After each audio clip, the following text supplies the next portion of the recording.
Okay, next first is from Nathan Hooper's subject is a couple of questions. Good day, blokes. Hoops from the land down under here. Got a couple quick questions this week. They're off the back of the conversation with Meltzer last week. Do you think the WWE is painting itself in a corner with the women's revolution movement? If they do uncover correlation and ratings drop due to women's wrestling being promoted up the card, how do they adjust their programming and keep the set of fans that push it to the top of the card from kicking up a fuss if they need to change it back to how it was? Will all WrestleManias have to have a female co-main event from now on? What if they don't? Cheers for all the great content. Coney, you're constantly impressed with your memory considering how often you are in Iran. Disco, if I ever get Luke Smith to Vegas, we'll be going straight to Sapphires. And JoJo, keep up this quick response on chat and social media.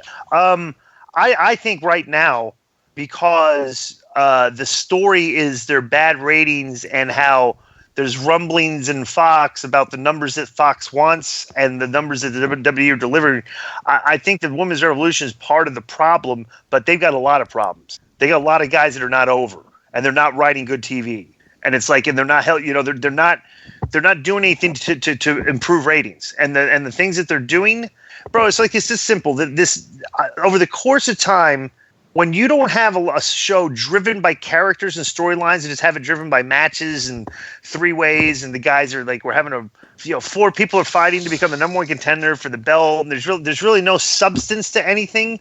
This is what you run into.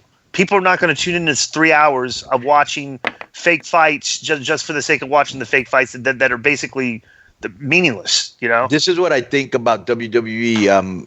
The one admirable quality that they've always had is their ability to adjust. And anytime they've been down on the ropes, they've shown that they'll get up and come back and beat your ass.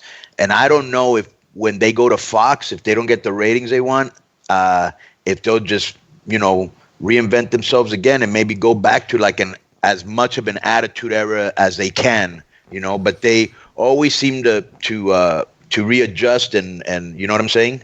Recalibrate, if you will. We'll see. To agree with Nathan there, I do think that now that they've had a women's main event at WrestleMania, if they don't next year, at least not a co-main event, a lot of the social justice warriors will complain and call it a step back and all this stuff. So, well, the thing is, that won't matter if the numbers are going up.